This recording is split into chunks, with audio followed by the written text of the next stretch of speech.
বন্ধুরা, আমি সাথে চালিয়ে ওয়েলকাম ব্যাক। যারা নতুন আছো তারা পাশে থাকা বেল আইকনটা বাজিয়ে পাশে থেকো, যাতে আমার নতুন ভিডিও যাওয়ার সাথে সাথেই তোমাদের কাছে নোটিফিকেশান যায়। আর যারা পুরনো আছো তারা তো লাইক কমেন্ট শেয়ার অবশ্যই অবশ্যই করবে। তো আজকের ব্লগটা এখান থেকে স্টার্ট, কেউ স্কিপ করবে না, সবাই দেখতে থাকো। আজকে হচ্ছে রবিবার। তো সকালবেলা উঠেই ফ্রেশ হয়ে প্রতিদিনের মতো বাসন বের করে উনুনে নাতা দিয়ে পাখিরাও এসে গেছে, পাখিদের খাবার দিয়ে দিয়েছে। আর প্রতিদিন রাত্রেই হচ্ছে শরীরটা আরও খারাপ হচ্ছে, মানে শরীর গরম হয়ে গেছে, ইউরিনে ইনফেকশন দেখা দিয়েছে। সবটাই হচ্ছে জল কম খাওয়া, আর দ্বিতীয়ত হচ্ছে ঘুম হচ্ছে না। কালকেও সারা রাত্রির গাড়ি চলেছে। এবার স্বাভাবিক বিষয়, গাড়ি পাশ দিয়ে গেলে আমাদের যেহেতু অভ্যাস নেই, সেহেতু একটা ঘুমের তো অসুবিধা হচ্ছেই। যাদের ধরো অভ্যাস আছে একরকম, তো এদিকে বালি পড়ছে, প্রতিনিয়তই কাজ হচ্ছে, আর এদিকে ঘুমের 12টা বেজে যাচ্ছে। আর এই করে চোখ মুখের অবস্থা খুবই খারাপ। দেখতেই পাচ্ছ, একটা শরীরে কোনো কিছু হলে, এত বড় দেহে যদি একটা মানে কাটাও ফুটে যায় আঙুলে, বা কোনো জায়গায় সামান্য কেটেও যায়, সেটাতেও যা কষ্ট হয়, মনে হয় যেন মানে কি হয়েছে একটা। দেহটাই দেখতে এরকম, এই দেহর আমরা আবার এত বড়াই করি, আর তারপর তো জীবন শেষে তো কিছুই থাকে না।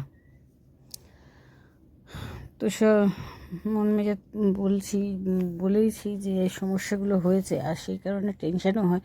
যেহেতু আমি বাড়িতে একা থাকি, ছেলের সাথে তো সব বিষয়ে আলোচনা করা যায় না, তার ফলে আমার টেনশানগুলো হয়। একটা মেয়ে হলে যে কষ্টটা বোঝে, একটা ছেলে কিন্তু সেটা বুঝতে পারে না।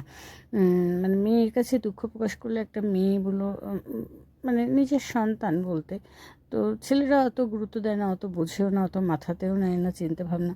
তো এই নিয়ে একটু চিন্তা ভাবনা করছি যে কী হবে। অনেক দিন হলো, আর শরীরের একটা কষ্ট, অস্বস্তিকর একটা কষ্ট হচ্ছে, তলপেট সবসময় কিনকিন কিনকিন করে ব্যথা করছে। তো যাই হোক, তারপরেও তো কাজকর্ম করতে হবে। আর এদিকে ছেলের তো পরীক্ষা শেষ হয়ে গেছে, মাস্টাররা বারবার করে বলছে আসতে। এবার দেখো, মাসের মাঝখান হয়ে গেছে, এবার এখন যদি যায় তো পুরো মাইনেটাই দিতে হবে। তো সেই কারণে আমি বলছি কদিন পরে যাস, কিন্তু মাস্টাররা ফোন করছে। বুঝতে পারছি যে যারা আগে থেকে মানে চালু করে দিয়েছে তাদের তো সিলেবাস এগিয়ে যাবে, একটা সমস্যা তো বটেই। কিন্তু কি করব বলো, এক্ষুনি এই মুহূর্তে খুবই সমস্যার মধ্যে যাচ্ছি। আর সেই কারণেই বলছি, ছেলেও বারবার বলছে কি করব, স্যারেরা বলছে কি করবো। এবার আমি কি বলবো বলো তো, কি বলা যায় এখানে, কি করণীয় আছে কিচ্ছু বুঝতে পারছি না। আর ওই যে বললাম শরীরটা খারাপ, তার ফলে খুব আস্তে আস্তে ধীরে ধীরে কাজ করছি, ভালো লাগছে না। সবথেকে বড় কথা, শরীরে অস্বস্তি হলে যেটা হয় আর কি, সেরকমই হচ্ছে। কাজ করতে হবে, করছি, কিন্তু সেই মনে দুশ্চিন্তাও রয়েছে, আবার শরীর খারাপ, সেটাও মাথায় ঘুরছে। আর একটা ডাক্তার যতক্ষণ পারা যায় ওষুধপত্র কিনে কেটে খাওয়া সেরে যাওয়ার কথা, কিন্তু সারছে না। সে কথা কী বলো তো, এই বোতলগুলো না অনেক দিন হয়ে গেছে। এর বোতলগুলো ছেলে বলেছিল পরিষ্কার করতে, আমি পরিষ্কারও করলাম, কিন্তু একটা কীরকম স্মেল বেরোচ্ছে, বিচ্ছিরি মতো। জলের বোতল বেশি দিন ইউজ করা উচিত না, এগুলো হয়েছে, অনেক দিনই হয়েছে। এবার আমি বলছিলাম ফেলে দেবো, না কেন ফেলবে, পরিষ্কার করলে হয়ে যায়। যেই পরিষ্কার করেছি তারপরে সেই গন্ধই গন্ধ রয়েছে, দুটো বোতল বাদ দিয়ে দিয়েছি। ভাবছি হয় বোতল কিনবো, আর নয় এখন তো গরম পড়ে যাচ্ছে, কিন্তু গরম পড়ে গেলেই সমস্যা। আর একটা কি, যে ফ্রিজে জল রাখতে হয়, ফ্রিজ ঠান্ডা জল না হলে হবে না। এইবার একটা জগ কি দুটো জগ করে কি করে রেখে হবে বলো, বোতল ছাড়া কি হয়। যখন ছিল না তখন ছিল না, তখন কলসি ছিল, কুজো ছিল, কলসি টলসি আছে, ওইসবে তো জল এখন আনা হয় না, সব জল তো কিনে খাওয়া হয়। তার ফলে খুবই সমস্যা হচ্ছে। এক্ষুনি মানে বোতলগুলো ফেলে মানে বাইরে করে দিয়েছি দুটো তিনটে, যেগুলো খুব গন্ধ আসছিলো, কিন্তু এগুলো অনেক দিনই হয়েছে। যেমন ব্রাশ, বেশ কিছুদিন পর টুথপেস্ট, টুথব্রাশটা সেটাকেও বাদ দেওয়া উচিত, বেশি দিন চালানো উচিত নয়। সেরকম জলের পটও তাই, বেশি দিন একটা ইউজ করা উচিত না। কিন্তু কি করব, আমাদের মতো ঘরে করতে হয়। তবে কলকাতায় গেলে নিয়ে আসবো। এবছর জানি না রাখি করব কি না। রাখির বাজার খুবই খারাপ যাচ্ছে, এগুলো তো সিজন ব্যবসা, একদিন এক সপ্তাহের ব্যবসা। তো সেই কারণে প্রতিবারই করা হয়, দেখা যাক এইবারে করি কি করব না বুঝতে পারছি না।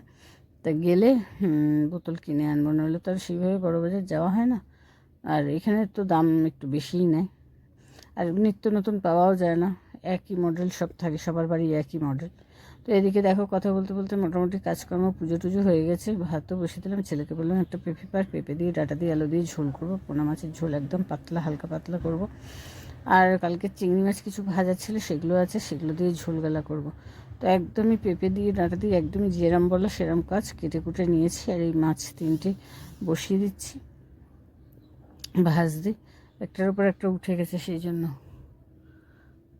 তো এদিকে দেখো মোটামুটি মাছ ভাজা কমপ্লিট। ওদিকে সবই কুচিয়ে নিয়েছি, একদম পেঁয়াজটাও কম দিয়েছি। দেখো তেল তুলে নিলাম বাটিতে একটা, যে না বেশি তেলে করবো না রান্নাটা, একটু কম তেলে করার চেষ্টা করেছি। দেখো শরীর ইনফেকশন হোক যাই হোক, শরীর গরম থেকে এগুলো বেশি হয়। আর তারপরে ঠান্ডাও লেগেছে। ঠান্ডা লেগেছে কী বলো তো, শরীর বেশি গরম হলে না ঠান্ডা লাগে।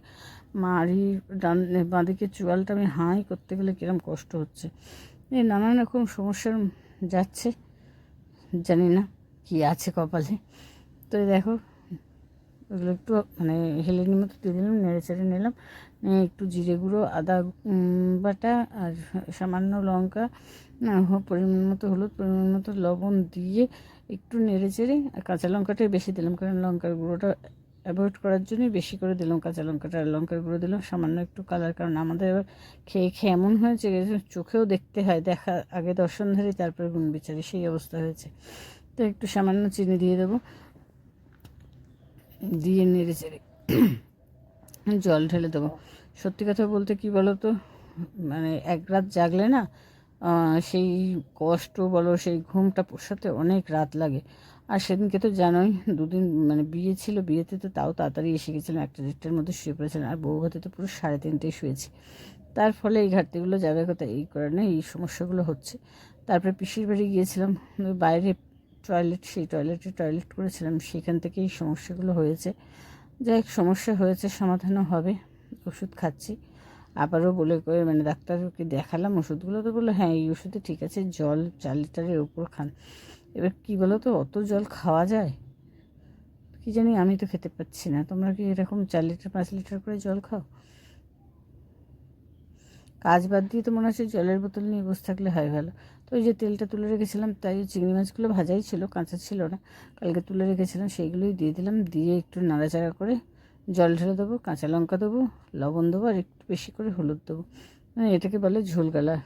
আমাদের বাড়ির সবাই ভালো খায়, তো সেই কারণেই করলাম। তো সবাই ভালো থেকো, সুস্থ থেকো, ভালো রেখো, একে অপরের পাশে থেকো। আর সবার ভিডিও সবাই দেখো, লাইক কমেন্ট করো। ভেঙে পড়ো না, যারা যারা ভিডিও করছো তারা ভেঙে পড়ো না, যারা নতুন কাজ করছো, আমিও নতুন, আমিও সবার পাশে আছি, সবাই আমার পাশে থেকো। আর যারা পুরনো আছো, মানে কাজ করবে ভাবছো, যারা কাজ করবে ভাবছো তারাও শুরু করে দাও। তো চলো আজকের মতো এখানেই রাখি, টাটা।